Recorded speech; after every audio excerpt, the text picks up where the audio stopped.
Cuellar? Wait, did Cuellar endorse somebody? Probably not. Like, what do Latinos in the Valley think? There's millions of people in the Valley. Why would Trent report on that when he's in Tehran? That's a good point.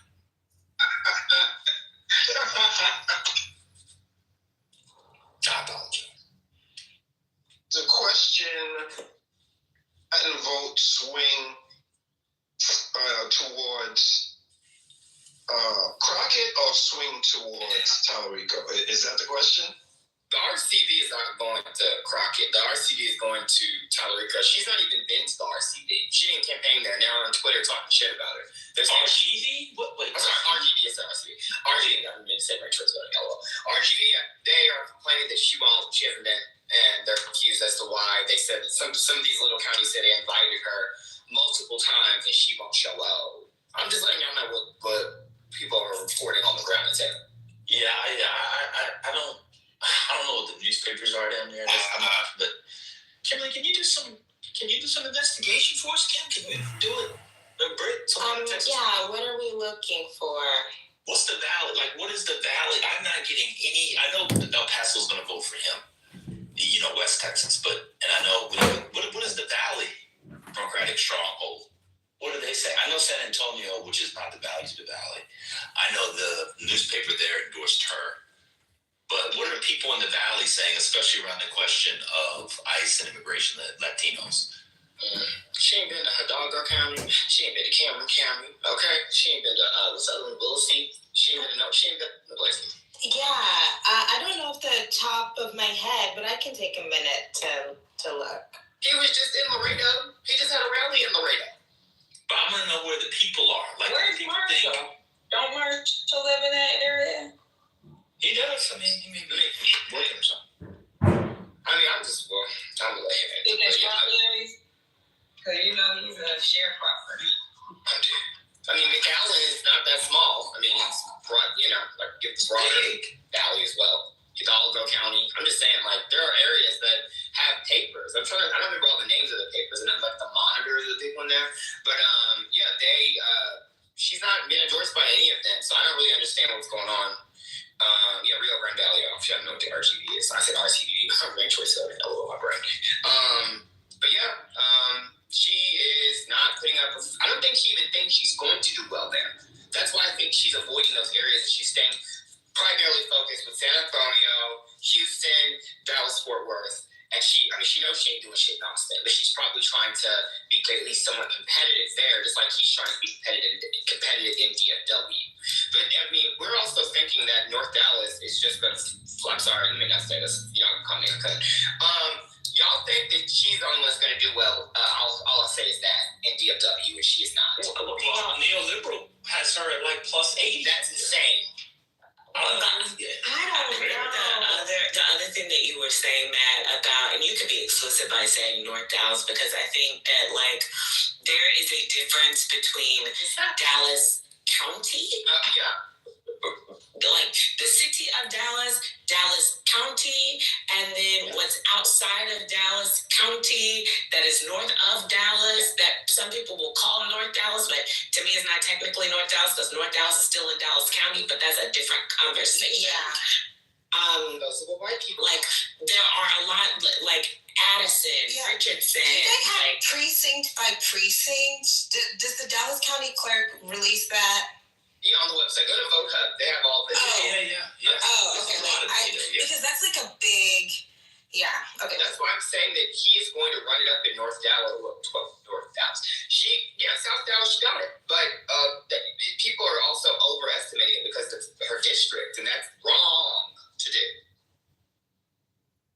Because I think I slightly touched on this earlier, but with Tarrant County, with the Texas Senate 9 seat, the state Senate seat that we were talking about, where Burnett ran up those numbers, that part of Tarrant County, that part of Fort Worth, that black people don't live there.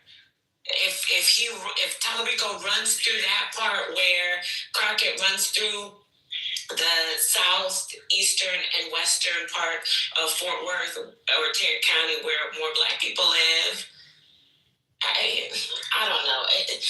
The DFW is not as it's. I'm more on the it's likely, but I'm not for sure she's carrying it heavy. I mean, Jefferson is in the conversation. That's where Royce West. No, his strongest county was Borden. So Jefferson was his next strongest. I'm looking at data from the 2022. 2020 race, the runoff. Sorry, I'm gonna give all looks. And this just lets me know that, like, if somebody was enterprising and wanted to make money being like a Politico and they deep dived on this every day, people would definitely be into it. Like, who's the go-to? There's a Black lady on YouTube who I listen to named Dorothy Burton. Do you guys know her? No, I've never heard of it. She does Texas politics. She has a small platform. How many people on her? She only has it's a very small platform. But like, she goes through stuff and it's like local stuff. And I don't know, man. Somebody on this reporting from different areas of the state, going to rallies. This is an exciting race, man. Oh, I think actually Kaufman is a likelier competitor to Jefferson than Dallas because it's the fastest left trending county in the state, and that's because it has the fastest growing Black population. Just look it up. So let me get back. And you said Kaufman County? Kaufman, yeah, it's actually a bad. I feel like that's where Forney is. And I only say that because Kim mentioned that the other day when somebody was asking where to move to. I said, LOL. This is just fun doing this. Looking up all these, the precinct data.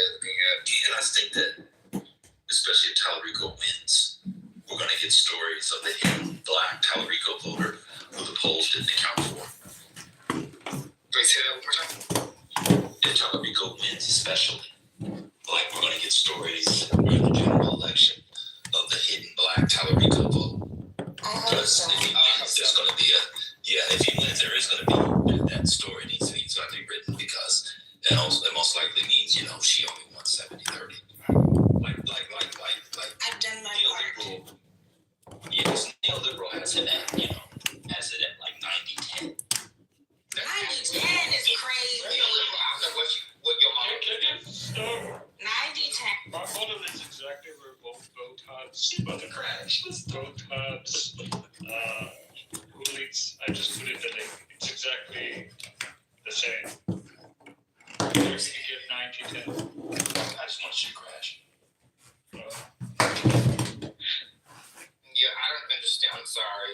My model has 53 Crockett, 46 Talarico. I have him at 50.8 and her at 49. Like mine, I mean, I can find mine. I have it on my computer. Sure, I don't necessarily disagree. Like, given the undecided, if I was doing a forecast, I might have. I'm not doing the forecast, right? This is just oh God, I'm just not. Okay, if you look at the vote hubs averages, right, they had weighting based on the quality of the poll, which I don't do, but they are Crockett 42, Talarico 38. So now I have 50.4 with him, and then 49.6 her. And I also have, I have polling average in. She leads by 1.3% overall fundraising, and she was Googled more in general and most recently. She has more endorsements, and of course, is experiencing winning quote-unquote elections. This is gonna sound pseudo. I have no data for this, so